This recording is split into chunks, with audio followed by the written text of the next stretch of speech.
हिंदी साहित्य संपूर्ण घटना चक्र क्विक रिवीजन विद आरती शर्मा। दोस्तों, आपको मेरा चैनल पसंद आए तो इसे शेयर करें, लाइक करें, सब्सक्राइब करें। साथ ही साथ मेरे अगले वीडियोस के नोटिफिकेशंस को पाने के लिए बेल आइकन को प्रेस करें। दोस्तों, आज का हमारा विषय है रीतिकाल। तो चलिए शुरू करते हैं घटना चक्र का पाठ 19।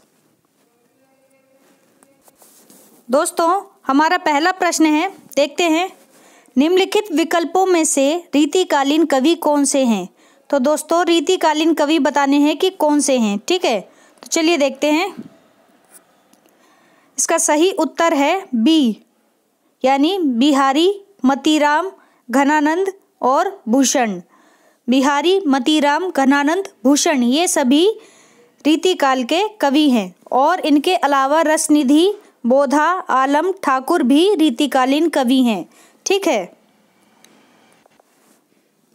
अगला प्रश्न है दोस्तों, ध्यान दें। निम्नांकित कवियों का जन्म काल के अनुसार क्रम निर्धारण कीजिए। तो दोस्तों, जन्म काल के अनुसार क्रम निर्धारण करना है, तो इसका सही ऑप्शन है बी। बी सही उत्तर है दोस्तों। सबसे पहले रहीम का जन्म हुआ, ठीक है, फिर घनानंद का, फिर रसलीन का और फिर ठाकुर का। ठीक है, रहीम, फिर घनानंद, फिर रसलीन, फिर ठाकुर। ध्यान से सुने, रहीम, घनानंद, रसलीन, ठाकुर। थोड़ी सी व्याख्या देख लेते हैं इस प्रश्न के संबंध में। तो रहीम का पूरा नाम दोस्तों अब्दुल रहीम खान खाना था। इनका जन्म 17 दिसंबर 1556 को लाहौर में हुआ था। कहाँ हुआ था? लाहौर में हुआ था। और रहीम के पिता का नाम बैरम खां था। ठीक है, बैरम खां कौन थे? अकबर के संरक्षक थे। ठीक है, अकबर की जब मृत्यु हो गई थी तो उनका संरक्षण किसके हाथ में गया? बैरम खां के। ठीक है, तो 14 वर्ष तक बैरम खां ने ही अकबर की देखरेख की थी। तो उनके पुत्र थे कौन? रहीम। ठीक है, फिर माता का नाम क्या था? सुल्ताना था। ठीक है, रहीम के पिता का नाम बैरम खां और बैरम खां की पत्नी यानी सुल्ताना, जो कि रहीम की माँ थी। ठीक है, रीतिकाल के रीतिमुक्त काव्य धारा के प्रतिनिधि कवि कौन? घनानंद। घनानंद का जन्म 1673 में हुआ था। ठीक है, 1673 ईस्वी में, 1673 ईस्वी में बुलंदशहर, कहाँ पड़ता है ये? उत्तर प्रदेश में। ठीक है, बुलंदशहर के एक कायस्थ परिवार में हुआ था। वे दिल्ली के बादशाह मुहम्मद शाह के मीर मुंशी थे। किसके? दिल्ली के बादशाह मुहम्मद शाह के मीर मुंशी थे कौन? घनानंद। ठीक, फिर 1760 ईस्वी में इनकी हत्या कर दी गई थी। किसकी? घनानंद की हत्या कर दी गई थी 1760 में। ठीक, अब आते हैं रसलीन। रसलीन का पूरा नाम क्या है? सैयद गुलाम नबी। ठीक है, सैयद गुलाम नबी। ठीक है, ये रसलीन उपनाम से कविता लिखते थे। ठीक है, ये रसलीन उपनाम से क्या करते थे? कविताएं लिखते थे। इनके पिता का नाम क्या था? सैयद मुहम्मद बाकर। सैयद मुहम्मद बाकर इनके पिता का नाम था। और रसलीन का जन्म 1689 ईस्वी में माना जाता है। 1689 ईस्वी में, ध्यान रखें, 1689 ईस्वी में इनका जन्म माना जाता है रसलीन का। ठीक, और इनकी मृत्यु कब हो गई थी? 1750 ईस्वी में, यानी घनानंद से 10 वर्ष पहले इनकी मृत्यु हो गई थी। ठीक है, किसकी? रसलीन की। फिर ठाकुर का पूरा नाम लाला ठाकुर दास था। ठीक है, क्या था? लाला ठाकुर दास ठाकुर का पूरा नाम था। और इनका जन्म 1766 में हुआ था। कब हुआ था? 1766 में हुआ था और ओरछा में हुआ था। कहाँ?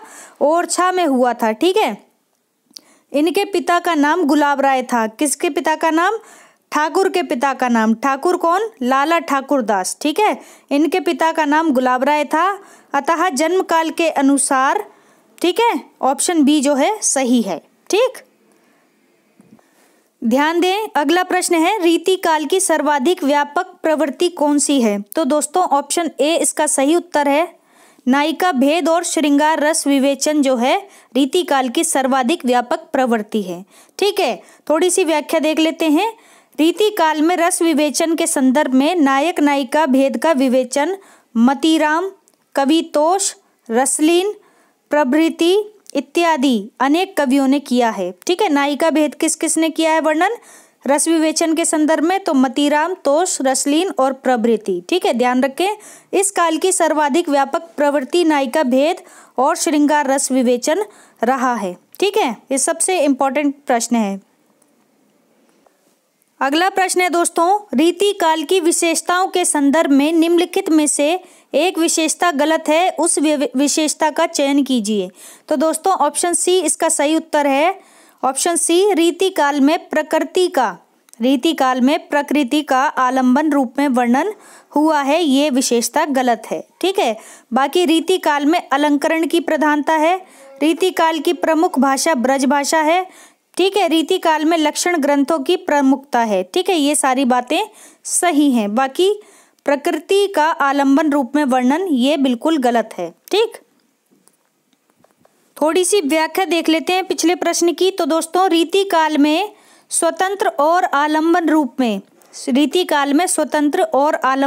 में प्रकृति चित्रण बहुत कम हुआ है। रीति काल की अन्य विशेषताएं इस प्रकार हैं। किस प्रकार? देखें, लक्षण ग्रंथों का निर्माण, श्रृंगार चित्रण, वीर और भक्ति काव्य, नीति काव्य, ब्रज भाषा का उत्कर्ष, अलंकारिता तथा काव्य रूप, ये सारी जो विशेषताएं किसकी हैं? रीति काल की हैं। ठीक है, लेकिन प्रकृति चित्रण हुआ है लेकिन बहुत कम हुआ है, ये ध्यान रखें। ठीक है, बाकी अन्य चीजों पर चर्चा ज्यादा की गई है। ठीक, तो अगला प्रश्न है, रीतिकालीन कवियों की काव्य भाषा क्या थी? तो दोस्तों अभी हमने पढ़ा ब्रज भाषा। ठीक है, ब्रज भाषा प्रमुख विशेषता में एक है। ठीक है, रीतिकालीन कवियों की व्याख्या देखते हैं थोड़ी सी दोस्तों। यहाँ पर रीतिकालीन कवियों की काव्य भाषा के रूप में ब्रज भाषा का विकास हमने घनानंद, बिहारी, मतीराम, पद्माकर, देव, भिखारीदास की रचनाओं में देखा है। ठीक है, तो इनकी रचनाओं में यानी घनानंद, बिहारी, मतीराम, पद्माकर, देव, भिखारीदास, इनकी रचनाओं में काव्य भाषा ब्रज भाषा है। ठीक, भिखारीदास ने तो यह मिथ तोड़ा कि मतलब जो भिखारीदास थे ना, भिखारीदास ने तो ये मिथ ही तोड़ दिया कि ब्रज भाषा में रचना करने के लिए ब्रज में रहना ही अनिवार्य है। मतलब भिखारीदास जो थे वो ब्रजवासी नहीं थे, फिर भी उन्होंने ब्रज भाषा में रचना की। ठीक है, तो ये मिथ ही तोड़ दिया उन्होंने। बाकी यहाँ पर एक दोहा है, देखते हैं। ब्रज भाषा हेतु ब्रजवास ही ना अनुमानो, ऐसे ऐसे कविन की बानी हूँ सो जान्यो। ठीक है, किसने कहा? भिखारीदास ने। क्या कहा? फिर से सुने। ब्रज भाषा हेतु ब्रजवास ही ना अनुमानो, ऐसे ऐसे कविन की बानी हूँ सो जान्यो। ठीक है, तो ये बात इन्होंने कही की। ठीक, यानी ये कह रहे हैं कि ब्रज भाषा जानने के लिए ब्रजवासी होना जरूरी नहीं है, ऐसे ऐसे कविन की वाणी हूँ, यानी मुझे इतनी वाणी आती हैं, ऐसे ऐसे कविन की वाणी हूँ सो जान्यो, कि अभी आप जानते क्या हैं, कुछ इस तरह से जो है। ठीक है, इन्होंने भिखारीदास ने कहा है। आगे देखते हैं, ध्यान से देखें दोस्तों, यहाँ पर अन्य महत्वपूर्ण तथ्य हैं। ठीक है, तो जरा गौर करेंगे।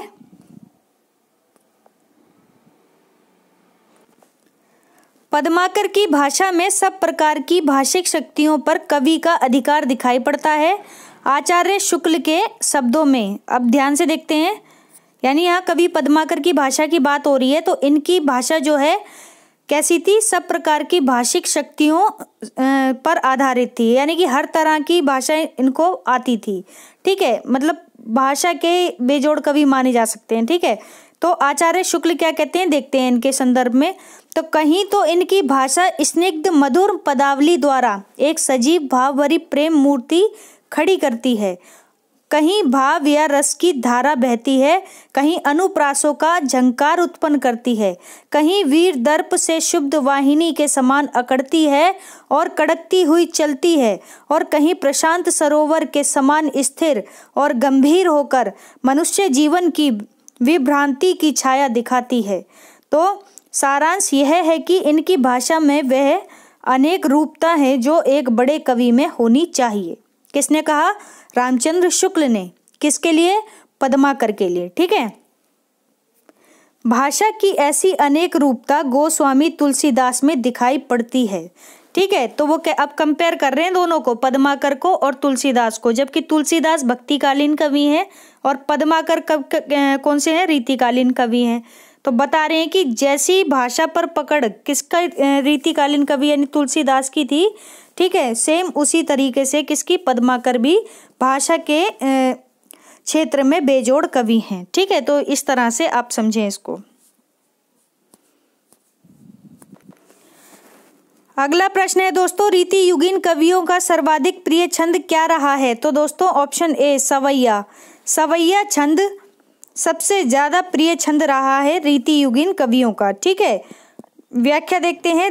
रीति युगीन कवियों ने परंपरागत छंदों का प्रयोग बहुलता से किया है, यानी जो परंपरागत जो छंद प्रयोग में लाए जा रहे थे साहित्य सृजन में, उनका प्रयोग इन्होंने बहुलता के साथ किया, जिनमें कवित्त, सवैया, दोहा, ये 3 तो ऐसे छंद थे जिनका प्रयोग सबसे ज्यादा हुआ। ठीक है, किंतु सर्वाधिक रूप से इस युग के कवियों का सर्वाधिक प्रिय छंद क्या रहा? सवैया रहा। ठीक है, यानी कवित्त, सवैया, दोहा ये तो परंपरा से ही चले आ रहे थे, लेकिन जो सबसे ज्यादा इस्तेमाल किया गया, ठीक है, और सबसे प्रिय छंद जो था वो सवैया था। ठीक है, ध्यान रखें, जिसका प्रयोग उन्होंने श्रृंगार रस से किया। ठीक है, जिसका प्रयोग उन्होंने श्रृंगार रस से किया है। ठीक है, तो ध्यान रखना, ये बहुत ही महत्वपूर्ण बात है और ये प्रश्न आया भी हुआ है। ठीक है, अगला प्रश्न है, जरा ध्यान से देखें दोस्तों। आचार्य रामचंद्र शुक्ल ने रीति काल का प्रवर्तक आचार्य किसे माना है? तो ऑप्शन सी चिंतामणि को। चिंतामणि को आचार्य रामचंद्र शुक्ल ने रीति काल का प्रवर्तक आचार्य माना है। टीजीटी परीक्षा 2005 में आया हुआ प्रश्न है ये। ठीक है, और चिंतामणि के बाद रीति काव्य परंपरा अविच्छिन्न रूप से चली। ठीक है, चिंतामणि के बाद क्या हुआ, जो रीति काव्य परंपरा थी वो अविच्छिन्न रूप से चली थी। ऐसा किसने कहा? रामचंद्र शुक्ल ने कहा। थोड़ा सा और देखते हैं इसी में, अन्य महत्वपूर्ण तथ्य हैं दोस्तों। क्या है महत्वपूर्ण तथ्य, देख लेते हैं। डॉक्टर भागीरथ मिश्र ने रीति काल के प्रवर्तक आचार्य केशवदास को माना है। ठीक है, आचार्य रामचंद्र शुक्ल ने चिंतामणि को माना। ठीक है, रामचंद्र शुक्ल ने चिंतामणि को माना और भागीरथी मिश्र ने किसको माना? केशवदास को। ध्यान रखना, इनको लेकर बहुत ज्यादा बहस होती है कि केशव को माने या चिंतामणि को। वहीं आचार्य विश्वनाथ प्रसाद मिश्र ने हिंदी रीति काल का प्रवर्तक केशवदास को माना है। ठीक है, और चिंतामणि ने रीति को काव्य का स्वभाव कहा है। क्या कहा है? चिंतामणि ने रीति को काव्य का स्वभाव कहा है। ये भी इम्पोर्टेंट लाइन है, इम्पोर्टेंट। ठीक है, देव ने रीति को क्या कहा? काव्य का द्वार कहा है। क्या कहा है? काव्य का द्वार। किसने? देव ने। अगला प्रश्न है, जरा ध्यान से देखें दोस्तों। हिंदी रीति ग्रंथों की परंपरा चिंतामणि त्रिपाठी से चली, अतः रीति काल का आरंभ उन्हीं से मानना चाहिए। यह कथन किसका है? तो दोस्तों ये उत्तर बी रामचंद्र शुक्ल का कथन है। ठीक है, तो क्या है? हिंदी रीति ग्रंथों की परंपरा चिंतामणि त्रिपाठी से चली, अतः रीति काल का आरंभ उन्हीं से मानना चाहिए। यह कथन किसका है? रामचंद्र शुक्ल का है। ठीक है, यहाँ पर थोड़ी सी व्याख्या देख लेते हैं दोस्तों। हिंदी रीति ग्रंथों की परंपरा चिंतामणि त्रिपाठी से चली, अतः रीति काल का आरंभ उन्हीं से मानना चाहिए। ये अभी हमने पढ़ लिया। उन्होंने संवत 1700 के कुछ आगे पीछे काव्य विवेक, कवि कुल कल्पत्रु, ध्यान से सुने, काव्य विवेक, कवि कुल कल्पत्रु और काव्य प्रकाश, ये 3 ग्रंथ लिखकर काव्य के सब अंगों का पूरा निरूपण किया है। कौन से 3 ग्रंथ? काव्य विवेक, कवि कुल कल्पत्रु और काव्य प्रकाश। ये 3 ग्रंथ लिखकर काव्य के सब अंगों का पूरा निरूपण किया और पिंगल या छंद शास्त्र पर भी एक पुस्तक लिखी। ठीक है, तो किसने लिखी? चिंतामणि ने। ठीक है, ध्यान रखें। तो दोस्तों हमारा आज का वीडियो यहीं समाप्त होता है। Thanks for watching. अगर आपको मेरे वीडियोस पसंद आ रहे हैं तो इन्हें लाइक करें, शेयर करें, मेरे चैनल को सब्सक्राइब करें। साथ ही साथ मेरे वीडियोस के अगले नोटिफिकेशंस को पाने के लिए बेल आइकन को प्रेस करें। धन्यवाद दोस्तों।